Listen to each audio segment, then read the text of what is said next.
Hello students, हमारे इस channel में आप सभी का स्वागत है। और आज की इस वीडियो में हम लोग डिस्कस करने वाले हैं field due to a uniformly charged thin spherical cell.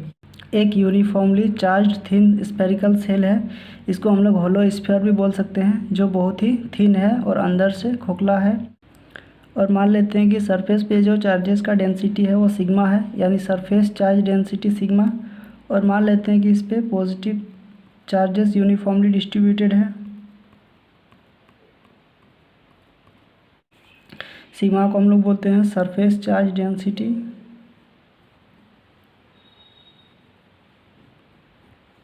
यानी चार्ज पर यूनिट सरफेस पे, यानी पर यूनिट सरफेस पे जितना चार्ज होता है उसको हम लोग सिग्मा बोलते हैं। और स्टूडेंट्स, इस थिन स्फेरिकल सेल के चलते हम लोग किसी पी पॉइंट पर इलेक्ट्रिक फील्ड कैलकुलेट करना चाहते हैं, तो हम लोग गॉस लॉ के एप्लीकेशन का यूज़ करके इजीली यहाँ पे इलेक्ट्रिक फील्ड कैलकुलेट कर सकते हैं।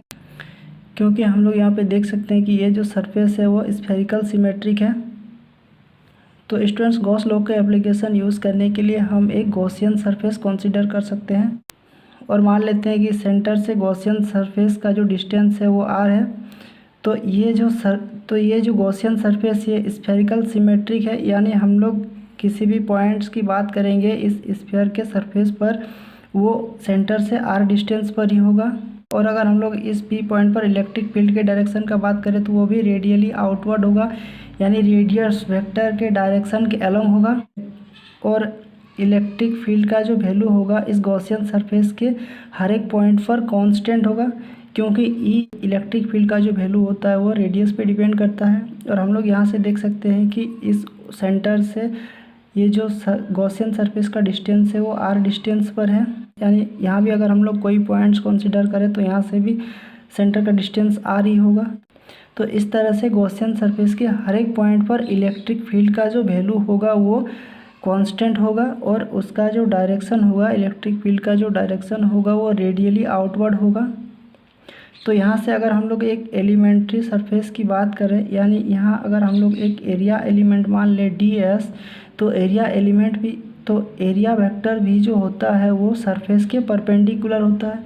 तो यहाँ जो इलेक्ट्रिक फील्ड का डायरेक्शन है और एरिया वेक्टर का जो डायरेक्शन है वो रेडियली आउटवर्ड ही होंगे, और दोनों के बीच जो एंगल होगा वो 0 डिग्री होगा। तो इस तरह से हम लोग किसी भी पॉइंट्स की अगर बात करें तो मान लेते हैं कि यहाँ भी अगर किसी एरिया एलिमेंट की बात करें तो यहाँ भी सरफेस वेक्टर और इलेक्ट्रिक फील्ड के बीच जो एंगल होगा वो 0 डिग्री होगा।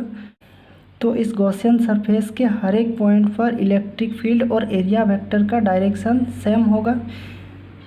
तो स्टूडेंट्स, अब हम लोग पी पॉइंट्स पर इलेक्ट्रिक फील्ड कैलकुलेट करना चाहते हैं, तो इसके लिए हम लोग गॉस लॉ के एप्लीकेशन का यूज़ करेंगे। और गॉस लॉ का जो स्टेटमेंट है वो ये कहता है कि total flux through any enclosed surface is equals to Q in by epsilon naught. तो सबसे पहले हम लोग इस गॉसियन क्लोज्ड सरफेस से फ्लक्स कैलकुलेट करेंगे, फिर इसको Q in by epsilon naught से कंपेयर करेंगे। तो फ्लक्स जो होता है वो E vector dot D S vector के बराबर होता है। तो स्टूडेंट्स, नेट फ्लक्स जो होगा वो closed surface integration of E vector dot D S vector, और ये हो जाएगा E D S cos theta. तो हम लोग यहाँ फिगर से देख सकते हैं कि नॉर्मल एरिया वेक्टर और इलेक्ट्रिक फील्ड के बीच जो एंगल है वो 0 है, यानी यहाँ पे हम लोग लिख सकते हैं कि यानी यहाँ पे जो थीटा का वैल्यू होगा वो 0 होगा, और cos 0 का जो वैल्यू होता है वो 1 होता है। तो यहाँ से हम लोग लिख सकते हैं closed surface integration of E D S, और यहाँ से इलेक्ट्रिक फील्ड जो है वो कांस्टेंट है गॉसियन सरफेस पे, तो ई बाहर आ जाएगा और ये हो जाएगा ई डी एस।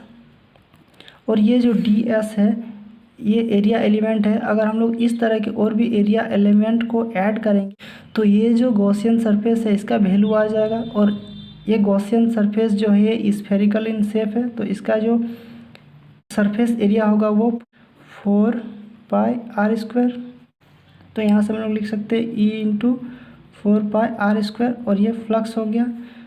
और फ्लक्स जो होता है वो Q in by epsilon naught के बराबर होता है। और यहाँ पे क्यू इन जो होता है ये जितने भी चार्जेस किसी गॉसियन सरफेस के अंदर बंद होते हैं उसी को हम लोग क्यू इन बोल सकते हैं।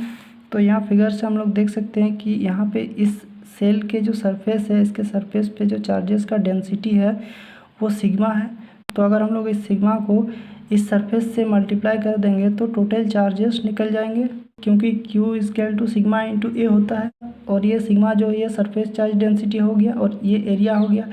तो ये वाला पोर्शन का जो एरिया होगा ये 4 pi are capital R square के बराबर होगा। यानी ये जो सेल है इस सेल का एरिया हो जाएगा 4 पाई आर स्क्वायर। तो यहाँ से Q इनको लिख सकते हैं 4 pi R square into sigma by epsilon not,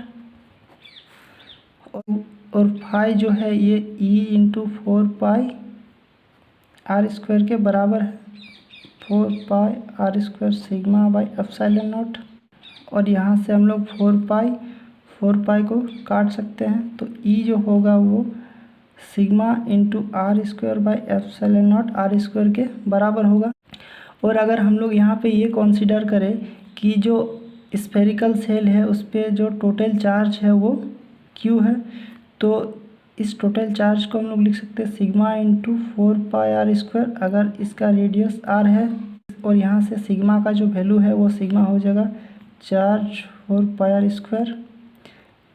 यानी यहाँ पे अगर हम लोग सिग्मा का वैल्यू पुट करें तो ये हो जाएगा Q into 4 pi R square into R square by epsilon naught R square. तो यहाँ से आर स्क्वायर और आर स्क्वायर कट जाएंगे और ये हो जाएगा Q by 4 pi epsilon naught R square. तो ये जो इलेक्ट्रिक फील्ड हो गया ये उस फील्ड के बराबर हो गया जो किसी पॉइंट चार्जेस के कारण किसी पॉइंट पर हम लोग कैलकुलेट करते हैं। यानी किसी पॉइंट चार्जेस के कारण जो इलेक्ट्रिक फील्ड होता है वो Q by 4 pi epsilon naught R square हो गया। और ये जो रिज़ल्ट आया इसके बराबर है। तो स्टूडेंट्स यहाँ से E का जो वैल्यू आया वो Q by 4 pi epsilon naught R square के बराबर आया, जो एक पॉइंट चार्जेस के कारण किसी पॉइंट पर इलेक्ट्रिक फील्ड का वैल्यू होता है वो आ रहा है। तो जैसे कि हम यहाँ पे एक सेल माने थे स्फेरिकल सेल और किसी पॉइंट पर इलेक्ट्रिक फील्ड कैलकुलेट कर रहे थे P पॉइंट पर, उसके लिए हमने एक गॉसियन सरफेस एज्यूम किया। तो इस पॉइंट पर जो इलेक्ट्रिक फील्ड का वैल्यू आ रहा था वो Q by 4 pi epsilon naught R square आ रहा है। और ये जो डिस्टेंस है ये r है और ये जो रेडियस है ये r हो गया। तो यहाँ जो इलेक्ट्रिक फील्ड का डायरेक्शन है ये रेडियली आउटवर्ड है, यानी इसको हम लोग लिख सकते हैं Q by 4 pi epsilon naught R square r unit क्या। तो एक चार्ज स्फेरिकल सेल के किसी आउटवर्ड पॉइंट पर जो इलेक्ट्रिक फील्ड का वैल्यू आ रहा है वो किसी पॉइंट चार्ज के कारण जो इलेक्ट्रिक फील्ड का वैल्यू होता है उसके इक्वल आ रहा है।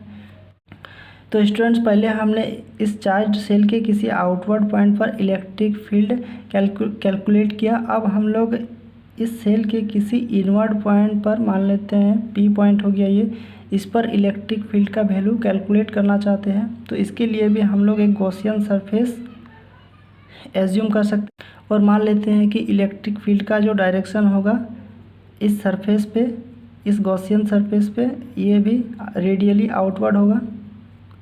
इसको हम गॉसियन सरफेस बोलते हैं। तो इलेक्ट्रिक फील्ड का जो डायरेक्शन होगा इस गॉसियन सरफेस पे उसको हमने रेडियली आउटवर्ड एज्यूम कर लिया। तो यहाँ जो फ्लक्स होगा, flux equal to Q in by epsilon naught के बराबर ही होगा गॉस लॉ से। लेकिन यहाँ पे हम लोग देख सकते हैं कि हम लोग जो गॉसियन सरफेस एज्यूम कर रहे हैं इसके अंदर कोई चार्ज नहीं है, यानी Q इन जो हो जाएगा वो ज़ीरो हो जाएगा। तो यहाँ से फ्लक्स जो है वो ज़ीरो हो रहा है और फ्लक्स जो होता है वो close surface integration of E vector dot ds vector के बराबर होता है। मान लेते हैं कि ये भी एक ds एरिया एलिमेंट है। तो यहाँ पे भी हम लोग कह सकते हैं कि इलेक्ट्रिक फील्ड और एरिया वेक्टर के फील्ड के बीच जो एंगल होगा वो भी 0 डिग्री होगा, यानी इलेक्ट्रिक फील्ड और एरिया वेक्टर एक ही डायरेक्शन में होंगे। तो यहाँ से भी हम लोग लिख सकते हैं E ds cos 0, और cos 0 का जो वैल्यू है इसका वैल्यू 1 होता है। तो यहाँ से हम लोग लिख सकते हैं s e into D S, और अगर हम लोग E को कांस्टेंट माने और ये ds हो जाएगा, तो ds को अगर हम लोग समेशन करेंगे तो ये 4 पाई, इस स्फेरिकल सेल का रेडियस अगर r है सेंटर से तो ये हो जाएगा 4 पाई आर स्क्वायर, यानी फ्लक्स जो हो गया वो E into 4 pi R square के बराबर हो गया। तो गॉस लॉ के एप्लीकेशन से flux equal to Q in by epsilon naught, और फ्लक्स हो गया ई इंटू 4πr², और क्यू इन जो है वो 0 है। तो यहाँ से इलेक्ट्रिक फील्ड का जो वैल्यू होगा वो भी 0 होगा।